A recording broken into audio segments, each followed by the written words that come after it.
जिस समय गौतम बुद्ध बैठ करके मेडिटेशन करते थे, उस समय खूंखार से खूंखार जानवर, शेर, हाथी, चीता, हिरण आप आसपास आकर के बैठ जाते थे। वहीं जिराफ, जेब्रा, मंकी, वुल्फ, जो भी जानवर हो वो आकर के बैठ जाते उनके मेडिटेशन के आसपास। ना उनको हार्म पहुंचाते थे, ना आपस में लड़ते थे खतरनाक पशु भी।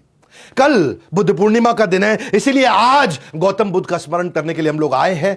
वो निर्वाण जो गौतम बुद्ध ने प्राप्त किया, उनके साथ में आज मैं कुछ सुंदर कहानियां बताऊंगा। जीवन बदल देंगी, जीवन बदल देंगी आज ये कहानियां। लॉर्ड बुद्धा ये 9वें इनकारनेशन थे भगवान कृष्ण यानी कि भगवान विष्णु के मत्स्य, वराह, कूर्म, वामन, नरसिंह, राम, बलराम, परशुराम, बुद्ध, कल्कि। बुद्ध मतलब 9th इनकारनेशन, कल्कि अभी आने हैं। तो आज हम बुद्धा की बात करेंगे, उनकी शुरुआतों के दिन की पहली कहानी, जिस कहानी का नाम है दुखालयम अशाश्वतम।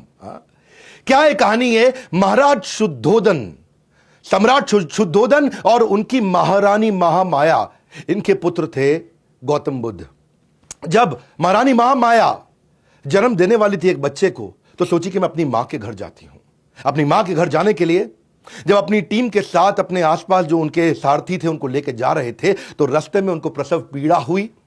जिस स्थान पर प्रसव पीड़ा हुई उसको बोलते हैं लुंबिनी। ये नेपाल में पड़ता है आज के समय में, पहले भारतवर्ष में था।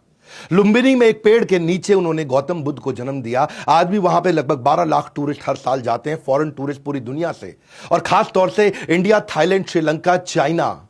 आज जब ये इनका जन्म हुआ तो किसी योगी ने उसी समय बता दिया था कि या तो ये महान संत बनेंगे या महान सम्राट बनेंगे।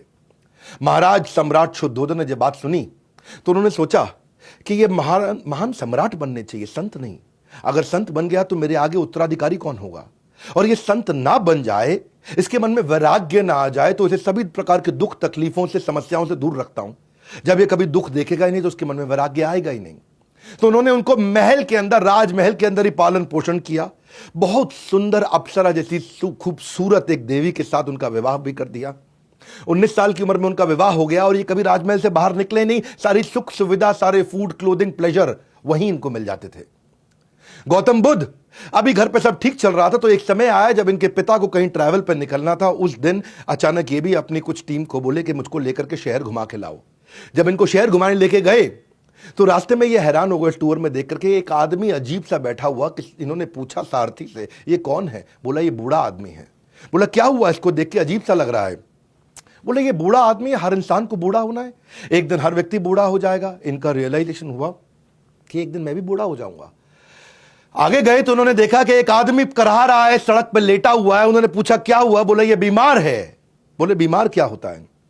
बोले बीमार, क्योंकि पहली बार निकले अपने राजमहल से बाहर, तो बोले बीमार मतलब जब बीमारी लग जाती है, हर आदमी को बीमारी लगेगी। उन्होंने पूछा मुझको भी लगेगी? बोला हाँ लगेगी। और आगे गए तो राम नाम सत्य है, इस प्रकार एक शव यात्रा जा रही थी। उन्होंने पूछा ये क्या हुआ? बोला किसी का देहांत हो गया है, इसकी मृत्यु हो गई है। उन्होंने बोला वो क्या होता है? बोला हर व्यक्ति का देहांत होता है, मृत्यु होती है। इन्होंने कहा क्या मेरी भी हो जाएगी? बोला आपकी भी होगी।